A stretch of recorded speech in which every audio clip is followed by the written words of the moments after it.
Kalian pasti pernah lewat tol Jagorawi kan? Iya.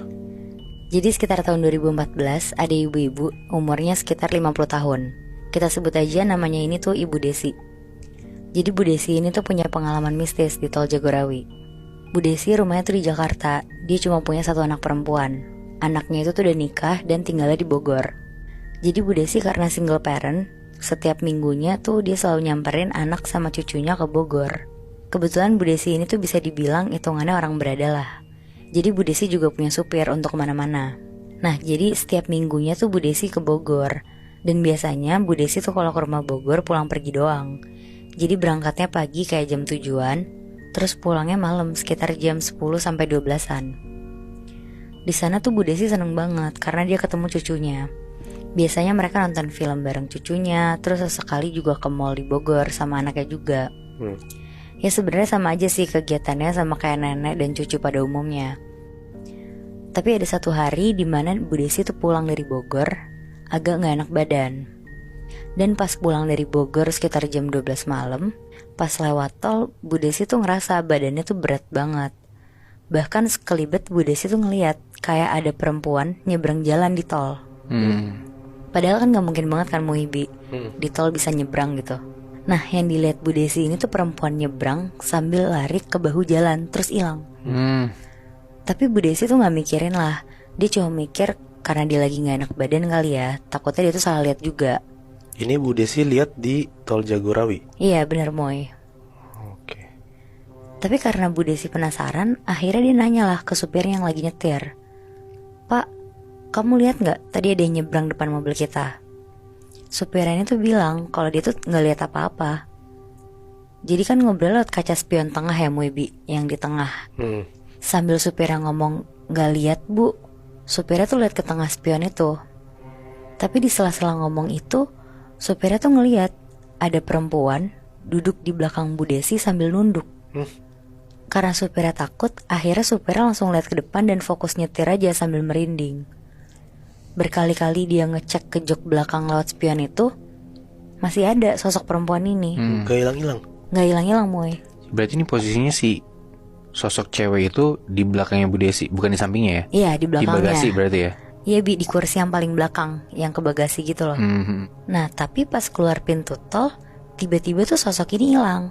Akhirnya pas udah mau sampai rumah, supirnya bilang lah ke Bu Desi kalau dia tuh ngelihat ada perempuan duduk di jok paling belakang. Ngedenger itu Bu Desi tuh kaget banget kan. Dia mikir mana dia juga tinggal sendiri. Akhirnya dia sampai rumah langsung mandi, sholat, terus tidur.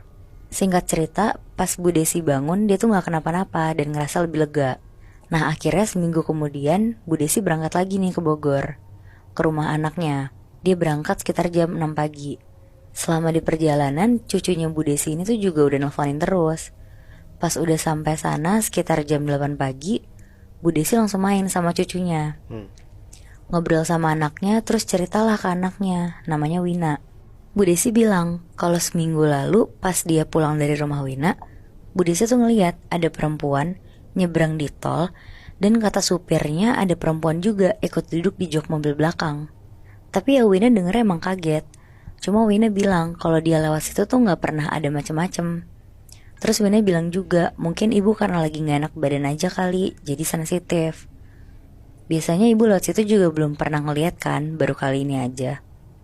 Bu Desi disitu setuju sih sama omongannya Wina, karena ya emang bener kan.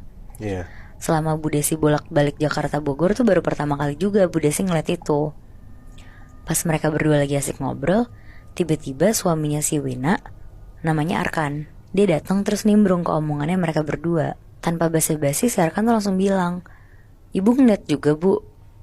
Terus Bu Desi bilang, iya ibu lihat minggu lalu pas pulang dari sini, katanya ngikut duduk di jok mobil. Terus Arkan bilang, teman Arkan juga ada tuh bu yang diikutin, tapi dia duduk di jok depan samping supir. Wah. Tapi gak ganggu sih bu, gak lama hilang. Dengar Arkan ngomong gitu makin panik lah si Bu Desi ini. Akhirnya Bu Desi gak mau ngomongin itu lagi kan. Bu Desi lanjut main sama cucunya, makan siang bareng. Pokoknya Bu Desi ngabisin waktu di hari itu sama cucunya. Sekitar jam 10 malam Bu Desi tuh mau pulang. Pas mau pulang Arkan nyeletuk ke Bu Desi, bu kalau ngeliat lagi gak usah dipikirin ya, iseng doang paling. Terus Bu Desi bilang, iya semoga gak ketemu lagi ya. Akhirnya pulanglah Bu Desi sama supirnya berdua. Pas udah di perjalanan pulang, Bu Desi lupa banget. Dia baru ingat kalau dia tuh belum sholat isya. Akhirnya Bu Desi bilang ke supirnya untuk berhenti di salah satu rest area. Dia bilang mau sholat isya dulu, soalnya kalau udah sampai rumah tuh takut udah capek dan males kan akhirnya. Supirnya berhenti di rest area tol Jagorawi. Terus Bu Desi masuklah ke masjidnya. Karena itu juga udah mau jam 11 malam, jadi kondisinya sepi banget kan. Tapi masjidnya tuh tetap terang banget, makanya Bu Desi tuh gak takut. Akhirnya Bu Desi ngambil wudhu, terus gak lama jalan ke dalam masjidnya. Bu Desi lagi mau pakai mukena, tiba-tiba ada perempuan berdiri di sebelah kiri Bu Desi. Si perempuan ini tuh ngelempar mukena warna hitam polos ke sejadah masjid bawahnya ini. Bu Desi ngeliatnya lega kan, kayak wah alhamdulillah ada orang juga, jadi ada temennya. Akhirnya Bu Desi mulai sholat. Pas lagi sholat kan ekor mata kita bisa ngeliat ya. Apalagi jarak orang sholat kan juga gak jauh-jauhan kan, dempet. Bu Desi tuh ngeliat perempuan yang sholat pakai mukena hitam ini tuh sholat juga. Tapi anehnya kepalanya tuh nengok ke arah Bu Desi. Jadi Allahu Akbar tuh tangannya tetap sholat kayak biasa, cuma mukanya nengok. Anjing, gue bayangin lagi. Bu Desi ngerasa gak enak kan di sini. Dia yakin kalau ini tuh bukan manusia. Akhirnya Bu Desi tetap berusaha lanjut untuk selesaiin sholatnya. Tapi pas Bu Desi posisinya masih berdiri, tiba-tiba perempuan ini tuh udah berubah posisi jadi ruku. Dengan kepalanya nengok ke atas ke arah muka Bu Desi. Terus Bu Desi tuh ngeliat dengan jelas banget. Mukanya cewek ini tuh agak penyok, ada darah di kepalanya dan kayak agak bau gitu loh. Fuck lah. Bu Desi di situ kaget banget. Dia udah merinding dan lemes banget. Tapi dia lanjut sholat dengan keadaan merem. Sambil baca-bacaan sholat, dalam hati Bu Desi, dia tuh takut banget pas dia salam nanti pasti banget bakal tatap-tatapan sama muka perempuan ini. Iya lagi anjing. Anjing gue takut banget maksud. Akhirnya Bu Desi beraniin diri nih, salam ke kanan dulu. Terus pas salam ke kiri, untungnya Muibi, sosok perempuan itu udah gak ada. Jadi dia tuh hilang. Oke. Bu Desi gak berani untuk doa, langsung cepet-cepet balik ke mobilnya sambil lari-lari. Dia langsung telepon Wina sama Arkan terus nyeritain kejadian di masjid tadi. Dengar ibunya panik banget, akhirnya Wina sama Arkan bilang kalau besok mereka tuh ke Jakarta buat nemenin Bu Desi. Akhirnya Bu Desi pulang ke rumah. Besok paginya Bu Desi bangun tidur udah ada Arkan sama Wina sama cucunya juga. Arkan bilang ke Bu Desi, dia cerita ke temennya apa yang Bu Desi alamin semalam. Dan kata temennya, di dekat tol situ tuh ada korban pembunuhan yang sengaja dibuang pelaku buat ngilangin jejak.